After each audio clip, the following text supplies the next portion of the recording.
क्या आपने कभी मंदिरों के प्रवेश द्वारों पर उस डरावने चेहरे को गौर से देखा है?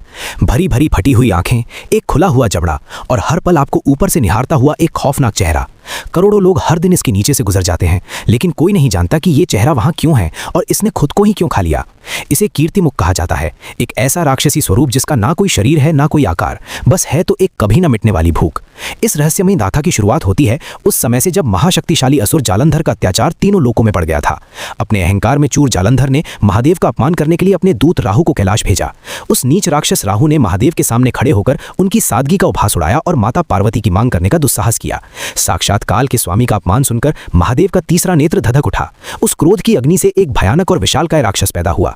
वो साक्षात प्रलय जैसा दिखता था, जिसकी भूख पूरे ब्रह्मांड को निगलने के लिए काफी थी। महादेव ने उसे आदेश दिया, जाओ इस अहंकारी राहु का अंत कर दो। जैसे ही वो विनाशकारी राक्षस राहु की ओर झपटा, राहु के प्राण सूख गए। वो समझ गया कि साक्षात मृत्यु उसके सामने खड़ी है। राहु तुरंत महादेव के चरणों में गिर पड़ा और क्षमा की भीख मांगने लगा। करुणा के सागर शिव ने उसे माफ कर दिया, लेकिन अब एक विकट समस्या खड़ी हो गई। वो भूखा राक्षस जो महादेव के क्रोध से जन्मा था, वो तड़प उठा। उसने गरज कर पूछा, प्रभु आपने इस शत्रु को तो जीवन दान दे दिया, लेकिन मेरी इस राक्षसी भूख का क्या? अब मैं क्या खाऊं? अब महादेव ने एक ऐसा आदेश दिया जिसने ब्रह्मांड के इतिहास को बदल दिया।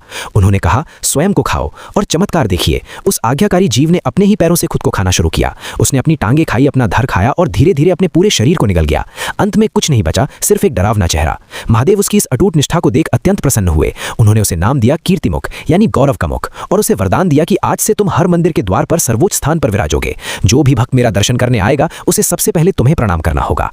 कीर्तिमुख कोई सजावट नहीं, एक चेतावनी है। महादेव ने उसे द्वार पर इसीलिए बिठाया ताकि मंदिर के भीतर कदम रखने से पहले आप अपने अहंकार को वहीं बाहर छोड़ दें। भगवान शिव के इस रहस्यमयी गण के लिए कमेंट में हर हर महादेव जरूर लिखें। बोलो ओम नमः शिवाय।